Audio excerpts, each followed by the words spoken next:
Hey, buddy. Hey! I forgot to put my phone on silent. I just put it on Do Not Disturb, and in the process of doing so, read a very disturbing headline. Oh, yeah? Let's talk about it. We're going to talk about it for like 8 minutes, and it's not going to make any sense for the rest of the podcast. China scooped up valuable human DNA from nations around the world during the pandemic, spurring fears of a genetic arms race. China has announced plans to become the world's leader in biotechnology by 2035, and it regards genetic information, sometimes called the new gold.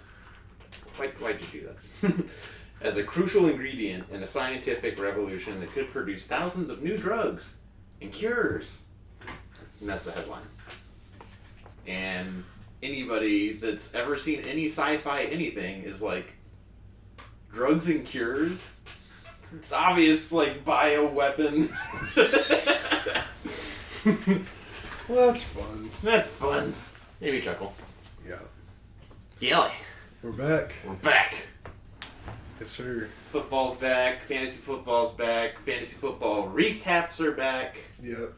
We did not have a pod last week because we were up in the mountains In the mountains of Colorado. of Colorado. And it was a blast. It was a blast.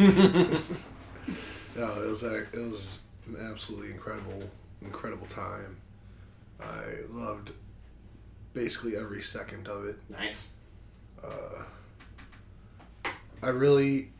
One thing just for me personally about the whole trip was like, I think I probably talked about it before on this, but I'm sure I've talked about it with you.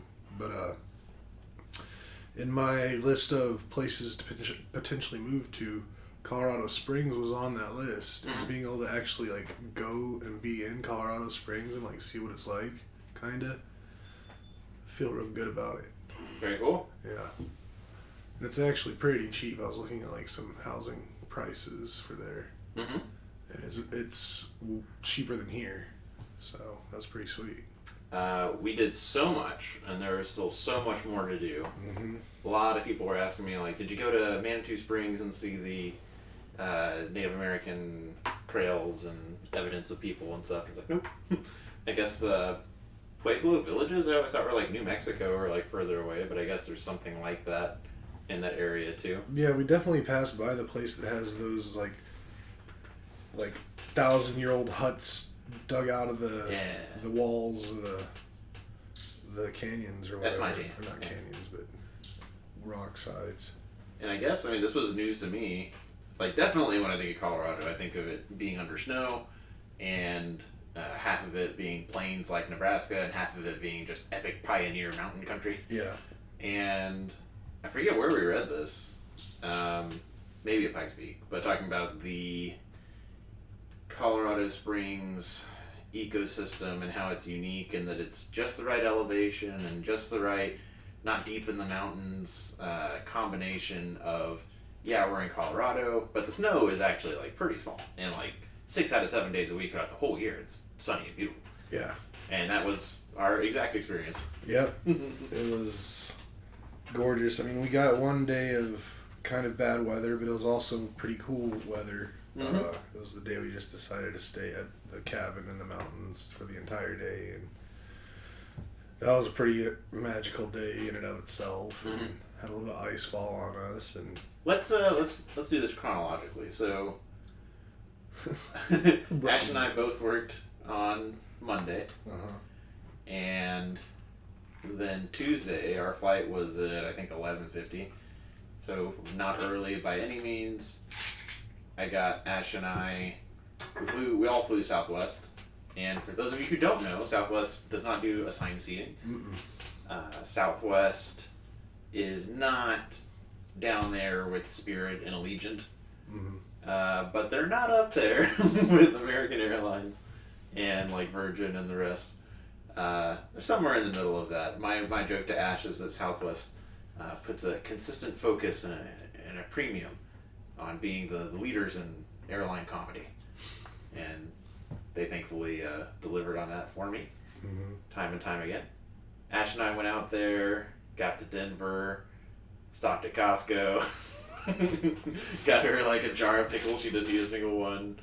Got us 3 bags of chips. We ended up like eating 1 bag. I got through a lot of that trail mix. And then we went to the Botanic Gardens. Mm-hmm. Got a lot of photos. Saw a lot of rabbits, which was fun. Yeah. Some Rocky Mountain rabbits. Saw some koi fish. Just a lot of walking and ooh, that's pretty. Ooh, that's pretty. A lot of that. Some PDA. Some photos. It's a good time. Go to the hotel. Go to... Yeah, that same night we went to a place called the Federal Lodge, or the Fed, something like that. But they had fish and chips that were gluten-free. That's a big deal for Ash ever since we went to Ireland that one time. Yeah. Yeah. So did that, came back, went to sleep, woke up bright and early, drove all the way out, like hour and a half, through Boulder to Estes Park to originally go see Rocky Mountain National Park. Mm-hmm. Ended up doing a slight detour to the Stanley Hotel. Yeah. Which, I guess, go backwards even further. Ash shared that she was going to listen to a Colorado book, and that got everybody on listening to The Shining. Mm-hmm. And I finally have Audible on my phone now, so who knows, that's going to change my life. But we all listen to The Shining, and that's like the Stanley Hotel in Estes Park is like what it's based off of, Mm-hmm. or the inspiration for it. And had brunch there. It was just amazing, like, start of the day. That was all great. Yeah. And we went up however much elevation. I had something sunrise, like an Estes sunrise. Mm-hmm. Tequila, this, that, and the other. She had whatever mimosa. And just A red just rum. just a little bit of drinking goes a long way. So that was fun. And then drove out to the actual, like, national park. And that was even more fun for me than the next mountain driving experience that we'll talk about. Because it was, like, all day. And so many just sheer cliffs where you could just drive off and die. Mm-hmm. Saw a lot of wildlife. But got up to the highest visitor lodge that they have in there. And then went up, like, an even higher sort of hill thing so that we could get to 12,005 feet. Mm-hmm. And got that picture. And got some merch. And then on the way out just had a perfect pull over, what's going on? There's just a herd of elk, like, on the side of the road. We had seen a herd of elk, like, far, far away at one of those stops. Yeah. But this was not 300 meters, maybe 200 meters away. And then I sort of flanked them, went around them to get even closer. And got a good video of that. And wanted to get a video of them making that crazy noise they make, and got a couple of those. So that was wonderful. Back to the hotel, saw the new Shane Gillis comedy special, Mm-hmm. a few more drinks, and then I woke up bright-eyed and bushy-tailed and picked you guys up at the airport. Do you want to talk about how that day started for you? Because I know it was a little bit of an adventure. Yeah. Real quick segue before I forget though. You just reminded me. I was going to share with you. I don't know. I was listening to some of McAfee today, and he was talking about how they're doing their show live from Notre Dame tomorrow. Okay. And he was listing off the guests for tomorrow's show, and he said it's not 100% confirmed, but all signs are pointing to Shane Gillis is going to be on the show tomorrow. So, Brilliant comedian. I guess in like a few specials he'll do what Mark Normand and the others have done of like, this is boring now. But this special, the special before it, just 100% grade A electricity. yeah, Wonderful stuff. pretty good stuff. But anyway, so then Thursday morning comes, and Jeremy's in my flight scheduled to depart at like 6:20 a.m. So stupid early. Real early, yeah. And I mean, so just backtracking from that time, then it was like, okay, well, what time should we leave? We were planning on leaving around 4, get there at 4:30, and Brutal. then That gave us an hour and a half before, or a little less than an hour and a half before boarding, in case anything crazy went on. Luckily, we both have a TSA pre-check, which is going to come into the story more later. But for now, so then that we were going to leave at 4, so I'm one of those kind of people where I don't like waking up and just immediately getting going. Like, I like time to clear the fog out of my head and, like, make sure everything was good. And I was going to like to shower before right before I leave for traveling and stuff, because I don't want to be that stinky fat guy next to anybody. So I get up at, like, I was up at, like, 2:20, maybe 2:15, which is wild. A wild wake-up time. Yeah, so, I mean, I like to have everything set up the night before so that I can just poop, shower, clothes, leave. I mean, that's how Jeremy is, too. Yeah. But I'm the opposite. I'll wake up in the car. Well, so, I mean, I guess even going back as a little kid, like, whenever I was getting ready to go on, like, a fun trip, like, I'd wake up real early in the morning because I was just excited, and I like to bask in the anticipation of the travel. That's I get a good kick out of that. Nice. It's harder to get a kick out of it at 2:15 in the morning, but I think so. It wasn't bad. But the most ridiculous thing is, it's basically been completely bone ass dry for the last, like, 4 months here. We've talked about it, so. And just at that time on Thursday morning, the fucking sky decides to just vomit on us. Like, we got some of the craziest storms I have seen in years and years. And it was just so brutal. And I was looking at the radar and I was like, we might get out of here before it gets too bad. But it was like, nope, it got right on top of us. But luckily, we were right on the southern edge. So about 5 miles, maybe a little more south of here. I knew we'd get out of it once we started traveling south toward the airport. But, by God, it was, that first 5 miles sucked, because we ended up leaving here maybe like 4:05, 4:10. Jeremy was driving, and we literally could not get above 30 miles an hour on any road between here until when we got out of it, which was just north of 183, which, for people listening, you don't know exactly how far that is, but Nathan does. Yeah. So that was and it was like so much water on the road, like everybody's just you can barely see, like, we were following headlights more than we were trying to stay in the lines because you just couldn't see them. And it was, we both woke up real hard, real quick on that drive. But like I had predicted, right around 183, we got out of it, and it was smooth sailing the rest of the way to the airport. Get to the airport, everything's smooth sailing there. Get on our plane, and we land in Denver at like 7:30 a.m. Mountain Time, which is still pretty early, but luckily you were already there and kind enough to come and collect us from the airport. So... Ooh, I know what I haven't talked about yet. What's that? When we landed, we went straight from the airport to the rental car place. And I was supposed to get a Hyundai Santa Fe. Yeah. Which I was excited for because Ash has a Genesis, I have the Sonata. Well, I like them. And I was like, okay, Santa Fe is a slightly larger vehicle, but at least it'll be like in the mode of what I'm used to. Mm-hmm. And who knows, maybe I'll buy one someday. You get there and they're like, yeah, we don't carry that. And I was like, well, okay, what do you have? And I think it was like a Nissan Rogue, which I think we've had before, and I really wanted something bigger. Yeah. And they're like, well, we've got a Jeep, Grand Cherokee, some other... Laredo? Yeah, okay. And I was like, and then she pointed at one, I was like, oh, yeah, that's kind of cool looking. And I was like, all right, go for it. And what an experience. What a pleasure. What a joy. So that was, yeah, I was just driving around that in a circle. I think I went around twice before you guys were out there.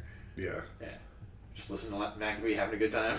Yeah, because we were a little late getting in, like a little later than we were supposed to. And then Denver is just, it's one of those massive, massive airports where it takes forever to get across. Like, you have to take trains and stuff. But it's my first time at the Denver airport. I knew it was a big-ass airport just because I know about airports in general. And I mean, Denver is like kind of like, I don't know if I've ever heard it called this. I'm sure it's been called. It's like the gateway to like Western U.S. Like that's a major hub where like if you're on the east and you're trying to get to the west, you very well could have to probably going to connect in Denver. So it's like it's a massive airport, and it's also I think a United hub because they have like 3 terminals and one of them is purely a United terminal, which is pretty wild because it's a big ass terminal. Yeah. But anyway, are we walking through the entire trip, like everything we did? We can do that. Only the parts that are amusing to us. I mean, I think everything was amusing to me. Well, then yeah, these are usually an hour. We're good. 16 minutes in. And just on the size of Denver, I guess this comes up when we leave, but like I think the C terminal goes up to 99. Yeah. Which is insane. Yeah, it's I think all of them do. Oh, brutal. Yeah, and they have like 6 runways. So that's like a lot for an airport. The only other airport, well, I know Intercontinental Houston it has this, I think the same number, and I'm assuming Orlando does, but I don't even think like JFK or Newark or any of the New York area ones are that big. Just because like there's not as much real estate up there to be building all the runways. Yeah. Shoot, the whole area that the Denver International Airport covers is probably the size of like Manhattan. I believe that. But anyway, so Nate comes, collects us, and then it's still real early. Ashley isn't fully up yet, so we decide to go and get breakfast at this local place. And it was a cute little hipster spot. Felt real, I guess hipster isn't the wording, more like maybe millennial or, I don't know, it's just one of those like, they're kind of dime a dozen type places. Like I've been in tons of restaurants that are like have the same chairs and like layout and it's all kind of the same. It's just this new feel. But the food was really good. I had some form of eggs Benedict that was incredible. I'm a huge Eggs Benny fan. So any chance I get, I order them, even though I was a little iffy just because some plate, like, if you really want to get into, like, Eggs Benny, like, they're usually not the safest food for you to eat at restaurants just because of the way hollandaise is made and then how you store it. Like, you're basically eating raw eggs and Eggs Benedict, so if they don't do it just right or they don't store stuff just right, then you can easily get sick. And you're like, I'm in New City, let's do this. I mean, I literally was sitting there, I was like, and then I just, I thought back to an Anthony Bourdain quote, and it was just like, eat the I don't even know the quote by word by word, but it was something like just eat the local food and enjoy it, and if you have to spend a couple hours on the Thunder Bucket, then so be it. And I was like, all right, let's do this. I had that, and that was super tasty, and yours and Jared's food looked all real good too. Yeah. Huevos Rancheros. Yep. And then by the time that was done, it was about time for us to go collect Ashley, and you check out of your hotel, which we did all that, which was fun. And you did really kind of have a hotel like on the other side of the tracks. Like it was pretty funny. The DoubleTree? Yeah. Yeah, I definitely went off the name alone. Because, like, when we were going to the breakfast spot, I was like, oh, look, it's the DoubleTree. And we were passing, like, a really nice, big-looking DoubleTree hotel. And you're like, that's not mine. And like we're at the other Doubletree. 2 miles down the road, there's another Doubletree on the other side of some railroad tracks, and it's like there's homeless people and graffiti, and it's like nice. Yeah, it's bizarre that that was the Doubletree, and it was also bizarre that it seemed like everybody was just kind of pretending like it wasn't in a bad part of the neighborhood. As far as there was some sort of conference there that I still can't remember the name of the construction or manufacturing company, but it's a major one. And I was like, these guys did the same thing I did. Just saw Doubletree and went with it. Yeah, but we didn't have any trouble while we were there. Although the quality of the rooms definitely reflected that it was not like the nice Doubletree. Just bought some hotel and slapped the name on there. Yeah. Renovations to come. So yeah, then from there we left, and we had some time to kill because that was like 11 a.m. by that time, and we couldn't technically check into our cabin until 4, even though it was going to take us about 2 hours to get there from Denver. So we still had some time to kill. So from there, we went and did a drive-by of the world famous Casa Bonita. And that was so bittersweet because we had been trying for months and months and months and months to get reservations. Since back, yeah. And we couldn't get it. And that really, really sucked. But at least we got to see it, got some pictures in front of it. Got some selfies. Yeah. We know where it is now. Yep, and definitely going to make a trek back out there to go try and go there again. It seemed a little rude that you couldn't eat there. Not just like you couldn't show up in Denver and eat there. Like lots of people are trying to. They're still beta testing, and like since May they've been doing that. Yeah. So it seems a little rude. They had like more than one like multiple billboards on the way there. It was like cliff diving, the greatest restaurant in the world. And like put these up after you're open. Yeah, I totally agree, but we'll get back there someday. Yeah. Then, what do we do next after that? Red Rocks.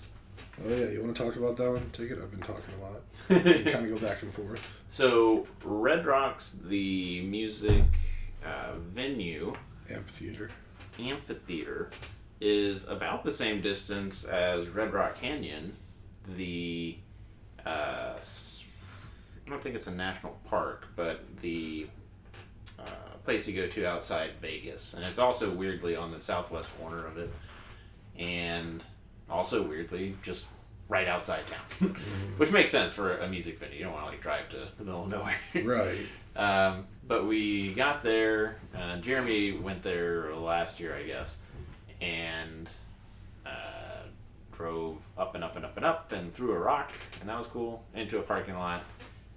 Got out, and at this point, Ash and I hadn't had any ill effects from the altitude, going up to, like, just being in Denver, but then also going up to 12,000 feet and then coming down. So I was kind of, like, anticipating, you know, when is that going to kick in, and is it going to kick the ass of my best friends, Kelly and Jeremy. Us not so in shape folk. And that, thankfully it didn't happen, I don't think, the whole time. But we just start like from the parking lot, even it's more stairs to go up even higher, and did that. Looked down on the amphitheater, got beautiful views of Denver in one direction, and then when you turn like 90 degrees to the right from that, there's this weird geological thing happening where like it makes me think of like when you're skinny and your spine comes out of your back. Stegosaurus. Or a Stegosaurus, but like at an angle, just going forever into the distance. It's like, what happened? What happened here that it's not like one long shelf, but it's like little Stegosaurus pieces of red rock. Yeah, that just it was really cool. It's like one of my favorite pictures and things that I saw while I was there. But yeah, just interesting for geologists, geology-minded people that like things like exposed strata. You know how they get about layers. Ran through the museum and saw, you and Jeremy were laughing at the Tool, the 2 guitars that they had there that were signed, because I guess they're like beater guitars that the cheapest, absolute cheapest guitars you can $60 buy. guitars. Maybe like 80. Okay. Maybe 100, depending how much they're trying to gouge you. So there was that. I thought it was cool. I saw U2. I have U2 in my head again. I hate you too. I wish I had With a seen passion. the 2 bands I was looking for were Dave Matthews, because there's a Live at Red Rocks album that's really, really good. Mm-hmm. And then Red Hot Chili Peppers. I don't know if they've ever played there before, but I have to assume they right. have. But I didn't see either of those. But if it's like, hey, here's the best music venue in the world. That was the other thing, is all of these places in Denver are like the best, the greatest in the world. Prove me wrong. Which I liked. Yeah, I like that energy. In Texas, it's the biggest. There, it's just the best. Yeah. So I didn't see either of those, but that was fine. Then we went from there, Red Rocks, just like outside Denver, south to Colorado Springs to grab a bite to eat at a place called Angry Chicken. I will say, on the way, though, I discovered something that I did not know, and I got super excited about. And next time I go to that area, I definitely want to hit up. Mm-hmm. Black Eyed Pea restaurant still exists. You did get excited about Get that. over there. That was one of my favorite restaurants as a little kid growing up. Like, it was such a big deal when the family was going to Black Eyed Pea. I've just so many memories. Wiped them out of Texas. And yeah, I thought they were completely wiped off the map, but I guess some survived, and some of those are in Colorado, and we passed by some. So just had to put that out there, put that on the vlogs so we remember it. I like that. Something I noticed that had definitely come up before this part is, people talk all the time about how, like, out of a nation of 330 million people, half or over half live east of the Mississippi. Mm-hmm. And so, consequently, everything west of the Mississippi, which is not in the middle of the country, it's considerably further east than the middle, Yeah. is just sparsely populated. And even in a major city like Denver, which I think we looked at this up at one point. No, we looked up Colorado Springs, where it's like definitely less than 1 million. It's like 500,000 people. Maybe the metro area is more than 1 million, but I'm willing to wager Denver is not. Oh, I say Colorado Springs. Well, now I'm talking about Denver. Denver. Let's look up populations. Population corner. Yep.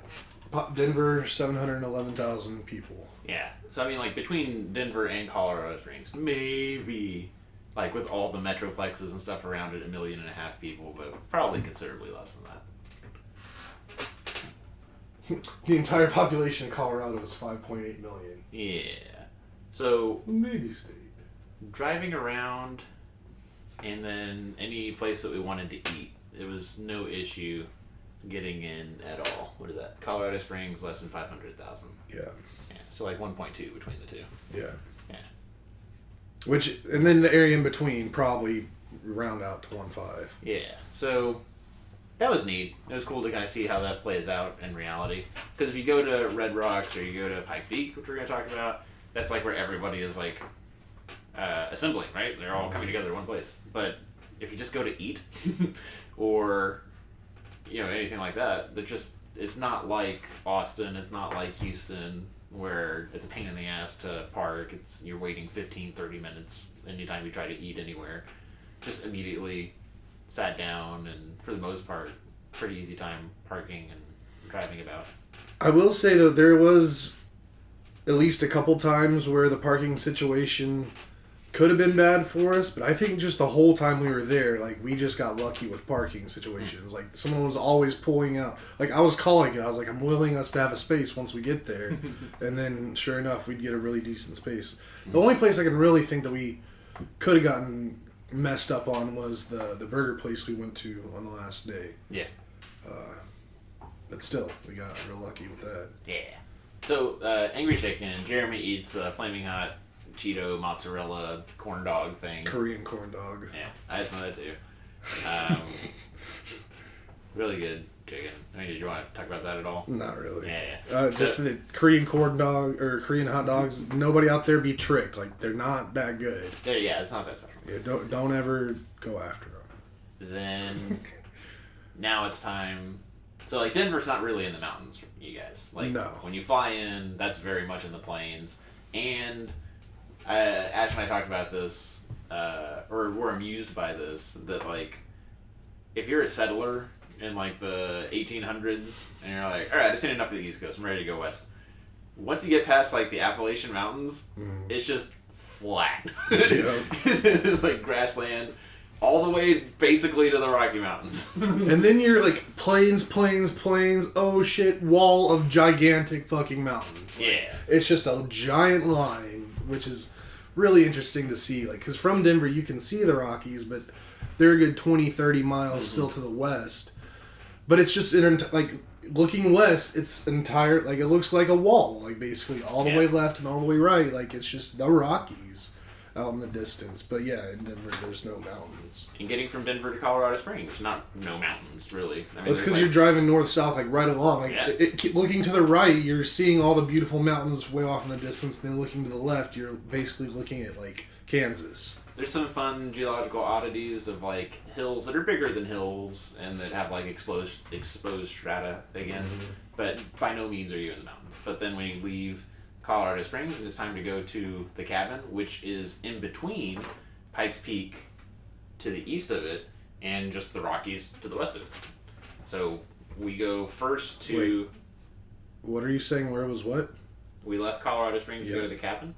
Yes. The cabin is located between Pikes Peak to the east.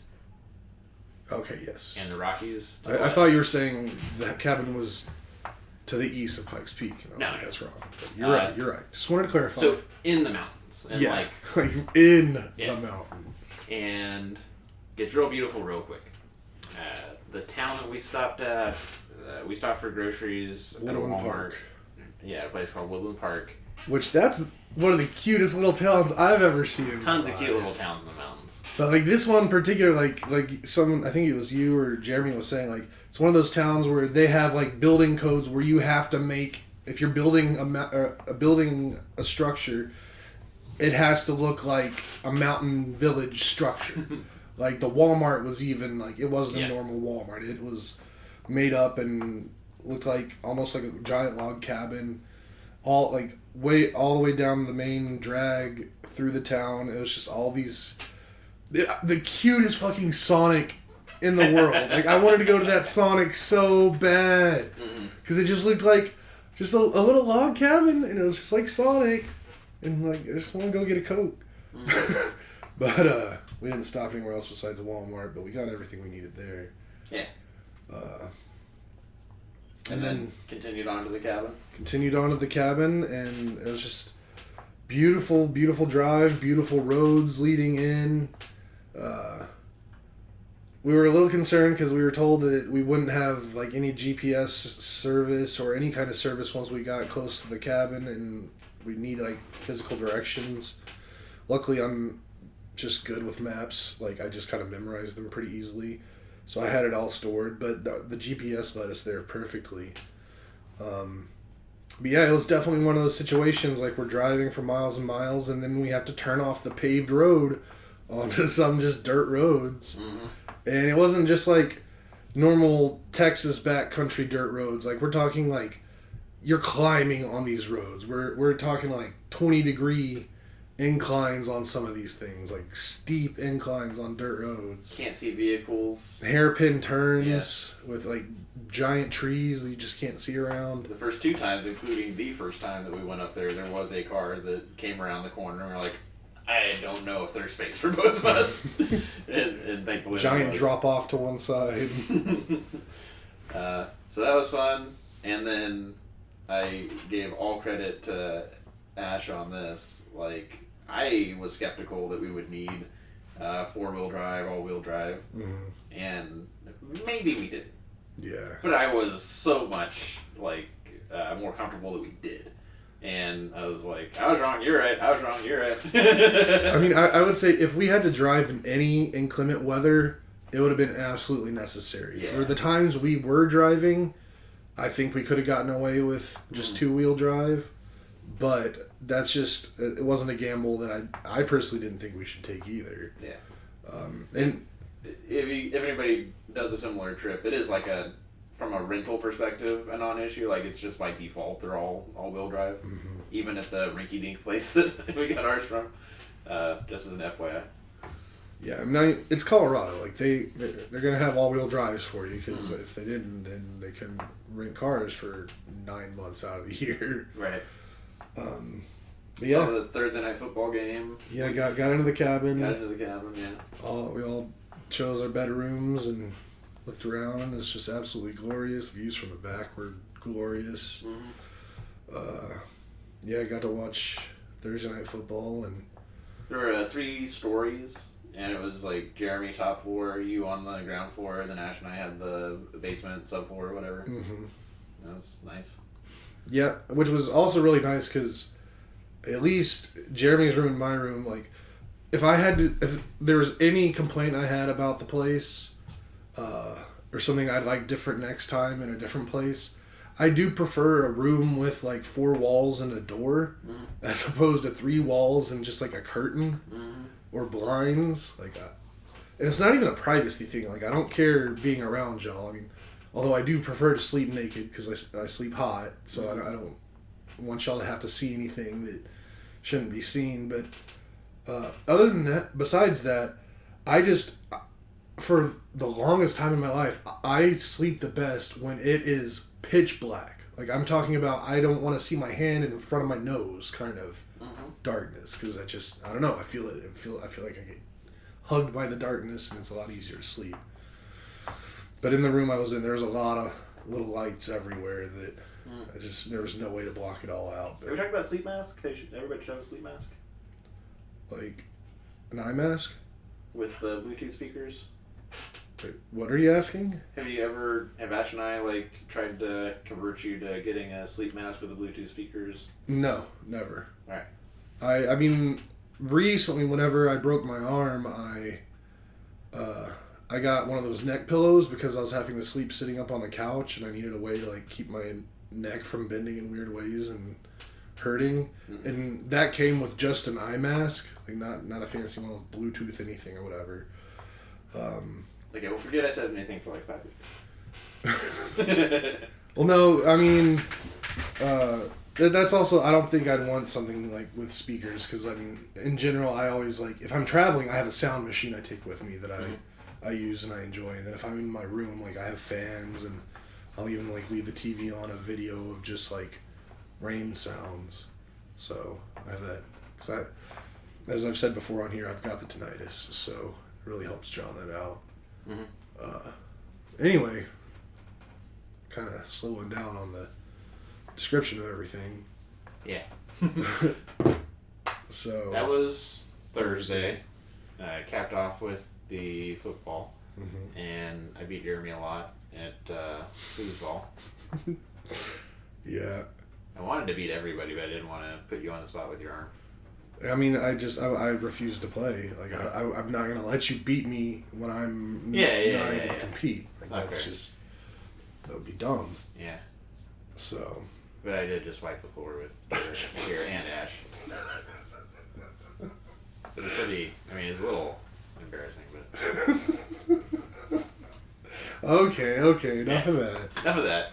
Friday was the cabin day. Yep, Friday we didn't leave the cabin property a single time, which was great because the weather was actually kind of bad. Like, the entire time leading up to the trip, like Friday, it was supposed to, the forecast said snow for the entire day, which our area got snow, but just like a mile away, and then maybe like another couple thousand feet up on the nearby mountain. That got a lot of snow.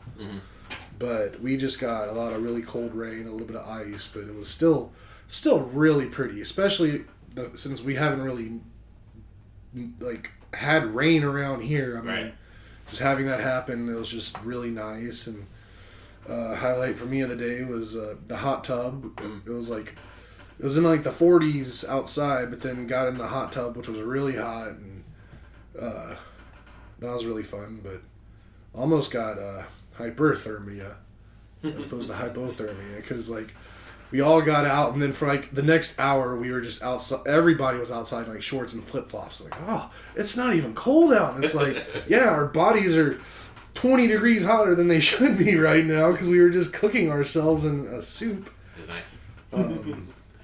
My favorite part was when we watched The Shining. Because Ash and I had been to the hotel like the day before, and 2 days before. There was a scene where they're watching TV in front of some windows in front of the snow outside. And then we had that TV with that scene on in front of our big windows with the snow and the mountains.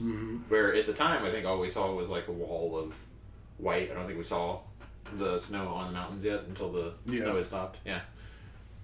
So that was cool. That was basically the whole day. I got to make breakfast tacos. I made Ash dinner that night. I think I had, I made, I pigged out. I ate Cinnamon Toast Crunch like all day and had a oven baked pizza for dinner, which is, just vacation food. Oh yeah, just also a quick mention. I've always heard this growing up, and they used to put stuff on like cake mix boxes, brownie boxes, and stuff. But like at altitude, you do have to bake stuff differently. Like the physics are different up there, and that was really interesting because I baked a pizza as well, and I definitely like could tell that it was not baked normally. Yeah, I thought it was going in the other direction, that it would like overcook things, but it definitely undercooked things. Yeah. My pizza was nice and gooey. Yeah, like anything you bake in the oven, it's undercooking, but then water boils at a lower temperature, so like anything you microwave cooks faster than it normally would. Because that's all that microwaving is. It's just making whatever water is in there boil. But yeah, that was a super just chill day, just getting to relax. And I mean, didn't get any service up there, and the Wi-Fi wasn't great for me, so I couldn't do a ton on my phone. So I was pretty a lot of the time I'm just like scrolling Reddit all day. That's just kind of what I do on my phone to kill time.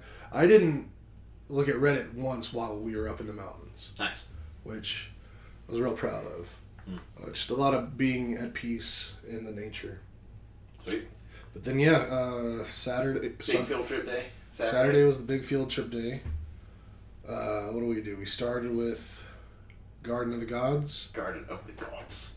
So we kind of just drove through. We parked like right when we got through the entrance, and me, Ash, and Jer got out and took pictures of the rock formations. I got up on top of one and took some pictures there. I mean, I got out, but yeah, y'all climbed. I didn't, but I don't trust myself right now with still a bum arm. Like, if I needed a second arm for anything, I just wasn't risking it. I'm not falling again. I got to jump off of a big rock, and Jeremy was like, "Oh, there's your ACL." That was fun. And then the rest of it, I think we just kind of drove through. We stopped at a big gift shop that was cool. Got some shot glasses or some such. I think I got a shirt. But then we drove through the rest of it. Yeah, because it's one of those places where, like, the bits and pieces of it that you want to see are all spread out. Like, it's not all together. So it's really, like, you need almost a whole day there. And, like, you'd hike around a whole bunch or whatever. But we just, with what we had planned for the day, the time didn't allow for that. Yeah. But we got through it. We got our pictures, and then got gas, and meal of the day was Rasta pasta. That was the meal of the trip for me. That was so good. I was not expecting that. Like, this whole trip, like, most of the trips I go into, I'm like, these are the food places I want to eat at. This trip was like, I don't care. Like, that's not what this trip is about for me. I can eat at McDonald's every single meal. I won't care. I'm there for the mountains. So wherever everyone else wanted to go, I was just like, let's do it. I can. My palate is expanded enough where I feel confident I can eat anywhere and be okay. I might not love it, but I can get fuel in my body and I won't like gag. But Rasta pasta, it was like half Jamaican Rastafarian food, half Italian pasta food. As featured on diners, drive-ins and dives. Yeah. With Guy Fieri. Yeah. It's great. It was amazing. It was some of the tastiest like spaghetti sauce I've ever had. It was gorgeous. And we needed a carb load.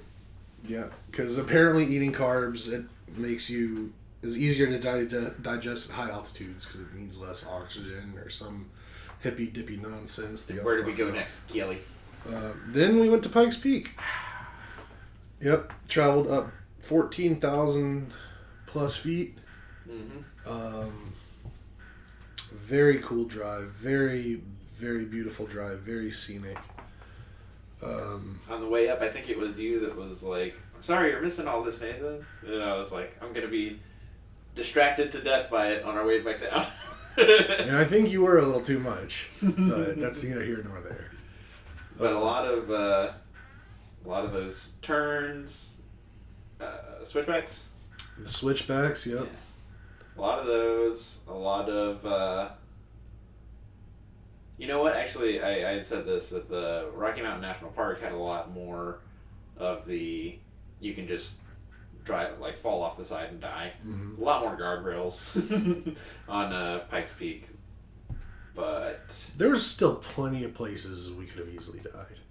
Like, maybe not as dramatically as Rocky Mountain National Park, but like on those switchbacks, they didn't have guardrails, and you go off one, it's 50 feet to the next road, and then you bounce at all, and you go down again and again. So that's just death right there. I'm glad that we did the Rocky Mountain one before we did Pikes Peak, because it kind of helped with the nerves or whatever. Because when I was doing Rocky Mountain, Ash was like, "What is this like?" And I was like, "It's like there's a loaded gun, like, pointed right at me, at all of us, and it's just the safety's off, and it's like, just don't do anything to make it go off. Just don't." And it's like, but there's so little they could make it. Yeah, don't do that. Just any, like, sneeze dead. Yeah, just don't. I mean, that's what it felt like. Yeah, I totally get that. Which I kind of get off on. You're a silly bitch, Nate. I like that. I like that responsibility, and I also like that fear and putting it in its place and doing the thing anyways. Yeah. Yeah. And then the sights on top of it just kind of add and compound to it. But definitely, like, being responsible for everybody's well-being in the face of, don't do it, but it could happen, but don't. That's, I like that a lot. No, I totally understand. I'm right there with you, and I would have loved to get the chance to do more driving. I mean, I enjoy the type of driving like that, like similar or the same kind of driving, but for different reasons. Mm-hmm. Like, I'm not getting off on the fact that, like, we're about to die. Mm-hmm. But there is like just that feeling of accomplishment of, like, yeah, I did that. And also for me too, it is like in those situations where if, like, we're ever in, like, the worst kind of driving situation, I personally feel that, I mean, and no slight to anybody at all, and I could be wrong, but I think, like, in the worst case scenario, I feel most confident in myself driving than anyone else. Mm-hmm. So, at no point did I feel not confident in you. I'm not saying that. Mm-hmm.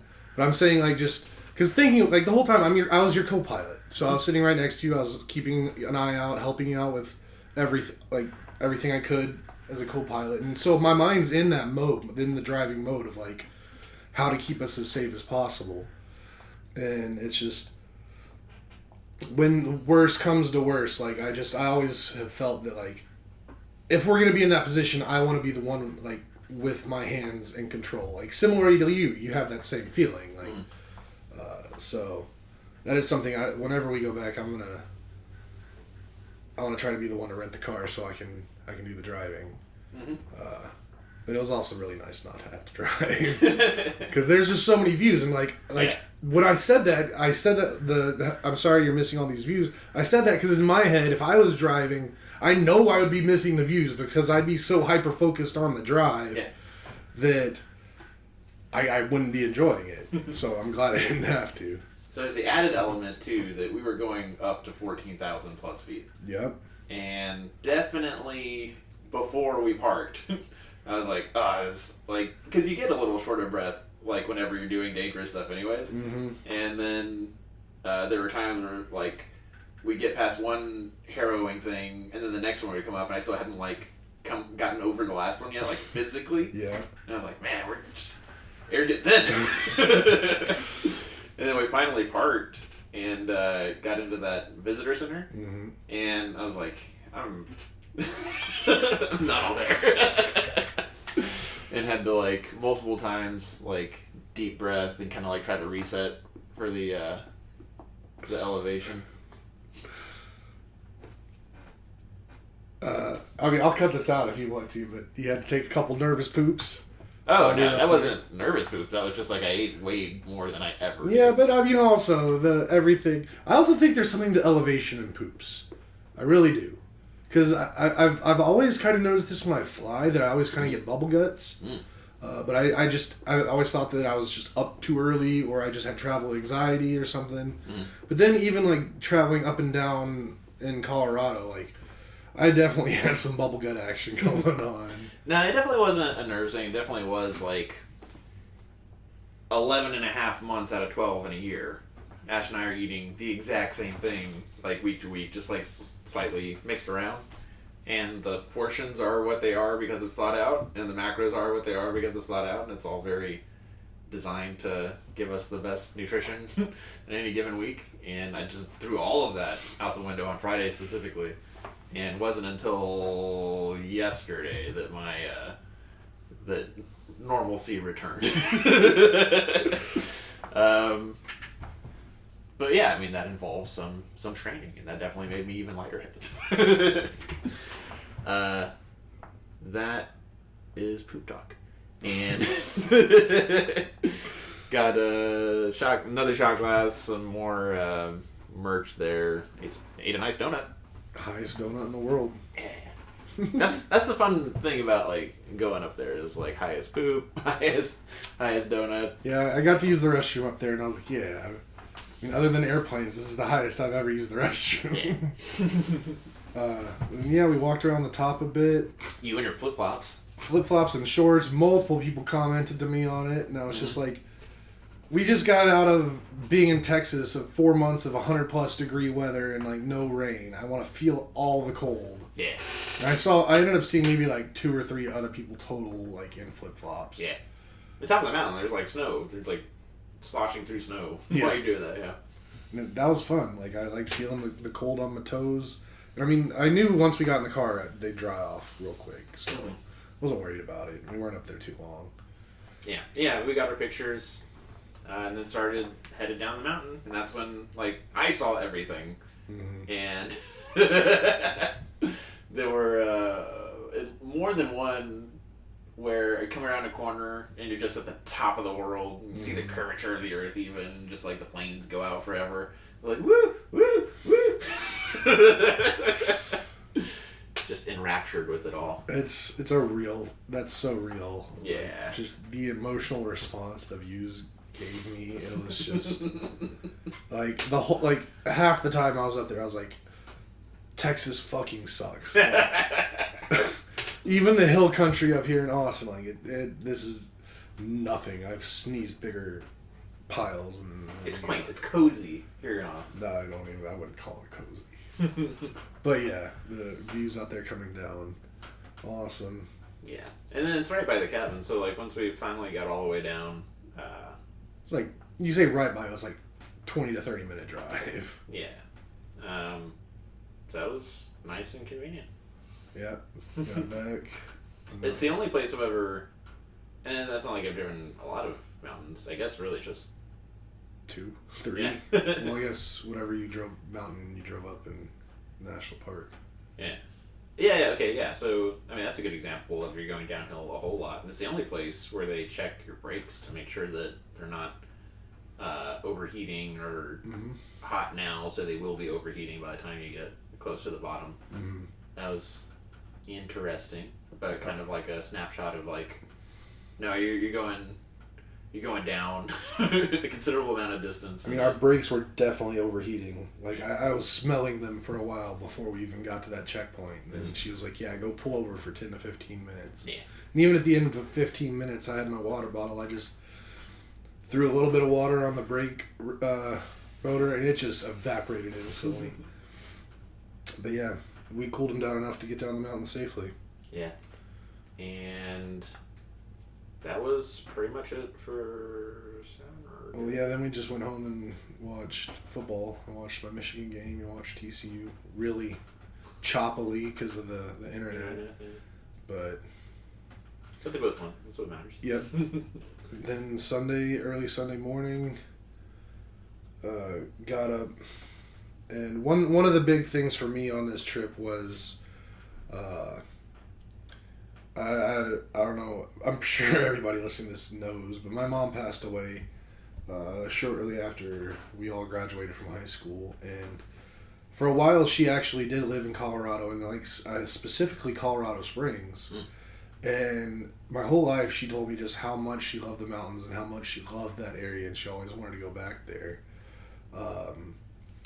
So I decided after she passed away that eventually I was going to take at least a little portion of her ashes and put them up somewhere in Colorado. And I feel so bad it took so long to get up there, but I finally got to Colorado, and I was just trying to find the perfect place to put her. And the place we were staying at was, I mean, I'll say the address now because we're not there, but it was like 12 Blue Spruce Road. Mm-hmm. And there was a couple of like baby blue spruces that were planted on the property just to kind of go with it. Plus, that's their name. That's where they usually grow. And my mom's favorite color was blue. And one of the baby trees in the back had a real nice view of the mountains that we were looking at the whole time we were there, and it was just super peaceful and quiet and away from things. So I got up real early before everyone else on Sunday morning and had a moment and put her ashes at the base of that tree, and I added a little water just so they wouldn't blow away. I wanted them to sink into so she'd become part of that tree, and potentially in 15, 20 years I can go back and just see how big the tree got and all that. So that was real magical for me. Nice. But then, yeah, we got up, everyone else started getting up, and just had to start packing because checkout was at 10 a.m. and got all packed, ready to go, headed out. And then from there, what did we do? We went to Cripple Creek. Oh, yeah. I can't believe I was forgetting that. That was absolutely awesome. Cripple Creek is a cute little town. Old, like, western, kind of miney looking town with a main street that just had tons of just tiny little casinos up and down it. Yeah. And we're all kind of we're kind of slot sluts, as you would. And we all have there's one particular slot machine that we all just fell in love with in Vegas, and anytime I go to a casino, I'm looking for that exact one. We found a casino that had that, so we went right there, went in, and we had a ball. Like, we were there for maybe like 2 hours or something, and it was just, I just love casinos. Like, I never have enough money where I feel like I can play as much as I'd like to, but I also have a strategy how to, like, never lose money, and I haven't. Like, in the long run, I'm way ahead of my gambling. It also seemed like that casino liked us because the roulette table was, like, acting like it should. Yeah. And Jeremy at one point was, like, trying to lose money so that we could leave, and it just wouldn't let him. And that, I mean, all for him doing whatever he wants, but it's just, when I see him with such a profit and he's just trying to lose it all, I'm like, bro, I'll take the money. Like, just cash out. Cash out, Why, man. why are you just trying to lose money? Cashing out is an option. But yeah, he couldn't lose. Ash had a real good time. You had a good time.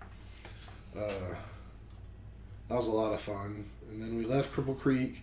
And then I'll just mention real quick, the drive from our cabin to Cripple Creek was like one of the best stretches of road I've ever seen, and I'd love to drive that like 15 times. I want to learn how to ride a motorcycle just so I can ride a motorcycle on that stretch of road. It's absolutely gorgeous. And Casually gorgeous rides, yeah. And then leaving Cripple Creek, we were going back to Colorado Springs, and we had to take the exact way we came back. So I got to see it in both directions. We all did, and that was amazing. And then got back to Colorado Springs, and we had lunch at a burger place that was... it was okay. It's just another one of those kind of hipstery, millennial-y kind of... It's a one-off, but it could be one of a million different places. The gimmick is they put like green chilies into their beef patties. Which I asked for, and I don't think I got any of, so... Whatever. I mean, at that point, I was so hungry in that day because I thought we were eating earlier in the day, so I didn't eat anything. You guys were stoked for the tater tots. Oh, yeah. I mean, I'm stoked for tater tots anytime, like all the time. Because there's just nowhere hardly sells them. Like, the only fast food place that sells them is Sonic. Like, nowhere else does. You'll find a couple, like, mom and pop places around here that'll sell them, but even still, so few and far between. And tater tot is the premier way to consume potatoes as a side item to me. Like, it's just absolutely perfect. Love them. So crispy on the outside, so soft and pillowy on the inside, moist, and each bite feels like a tiny little meal. Like, you just pop a whole one in, it's just like, it's great. But then, yeah, left that place, and then it was time to go back to Denver to drop the car off, get in the airport. And then here's where I said TSA pre-check was going to come back. Nathan and Ash don't have it. Jared and I do have it. Nathan and Ash went in to go just get in the regular security line. I went outside because I'm a horrible person and I smoke cigarettes, so I was going to smoke a cigarette before going back in. And did that. And Jared came with me because we were going to go through pre-check together. Finished that, went in, went through pre-check, got through security in all of 5 minutes maybe. And then at that point, you and Ash started sharing us pictures of your security line, which was like miles long. And that might not even be an exaggeration. Like, it was not miles long, but yeah, it was very It long. took you an hour and a half to get through security. Yeah, And it took us 5 minutes. A good chunk of that, I think, was a legitimate screw up on like TSA's part of putting everybody in like one line that was feeding one metal detector, and eventually they fixed that and were like, and like fixed their lanes and had us going to like 3 different metal detectors and all that, and then it went really fast. But Ash and I were cool because we got to watch like the Cowboys, which we like to do together. And the Cowboys also crushed it. So we entertained ourselves. It was fun. Still, I don't know. Like, you especially travel enough, I think, that you should have it. Like, well, that's the thing, is I travel so much and I never need it. So it's like, well, it's helped me out like numerous times. Like, it saved me tons of time standing in line, and then like it's just the whole not having to take laptops out of bags and not having to take shoes off or belts off or anything. You just walk through. And it's also good for me right now because I still can't like really raise my left arm above my head. And when you go through the regular security, you have to go through that like circular machine where you have to put your hands over your head and do that. And I didn't want to have that to be a whole thing. But I mean, y'all didn't really get to your gate until literally you were at the gate for like 10 minutes before you got on the plane. So, and I was cutting it pretty close. And I was worried for y'all originally too because I watch a lot of travel YouTube videos, and I've seen multiple people traveling out of Denver and getting stuck in ridiculously long security lines. Yeah, that's the first time I've gone through security at Denver. I've swapped planes there before. But yeah, I mean, Austin and specifically Reagan and DC, that's like 98% of my travel. Yeah. It's never an issue. Yeah, but still, TSE pre-check, it's where it's at. I recommend everybody out there who travels get it. Nathan thinks differently, but he's wrong. But yeah, then the one thing that sucked about coming home was when we were booking flights, YouTube booked your flight before Jerry and I did for going back, and when Jeremy and I went to book ours, there was only one seat left on your flight, so we couldn't get it. Mm-hmm. And we had to wait an extra 3 hours for our flight, so just Jeremy and I were in that airport for 5 or 6 hours. Mm-hmm. And we ended up probably walking more in that airport than we did the entire trip combined. Yeah. So that was a lot. And I was dumb and wore flip-flops, and it killed my legs for the next couple days after we got home. I was just oh, that was stupid. But I also didn't envision myself I thought we were just going to walk, chill, or get to wherever. But whatever, then we all came home, made it safe. Yeah. And we're back. Nobody got hurt. Nobody got sick. I'm real proud of myself for not getting any kind of altitude sickness. That was amazing. I was constantly congratulating Ash on not being too cold because I just assumed that would be an issue, and she was just a ranger the whole time. Mm-hmm. Yeah, honestly, and even I'd heard that you get chapped lips easy at altitude.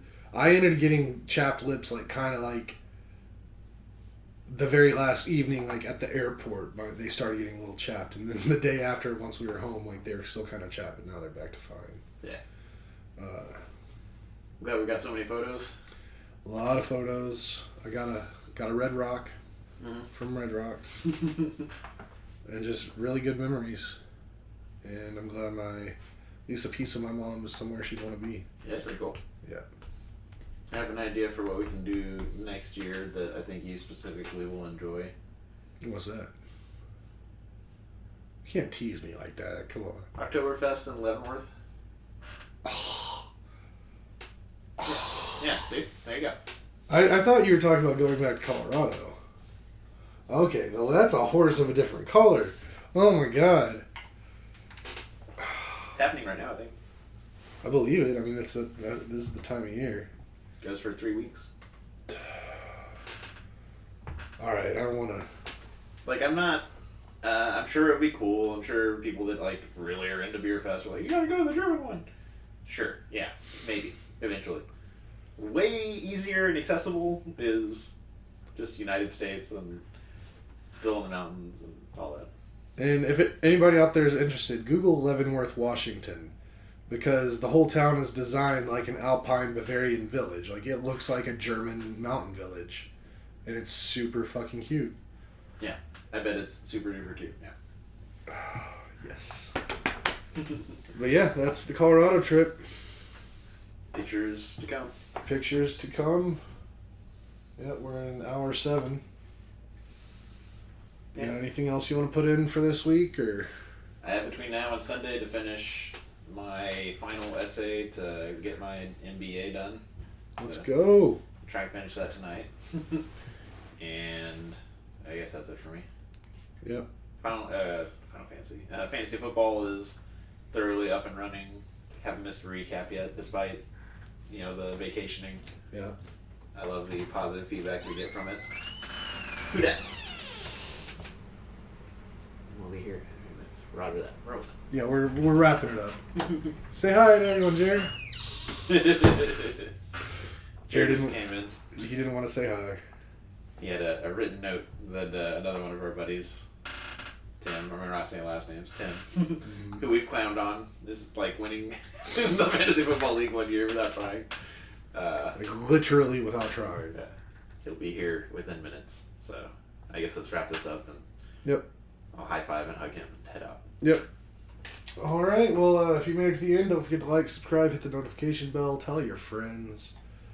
And we love you all. Be safe. Go to Colorado. Get TSA pre-check. Peace out.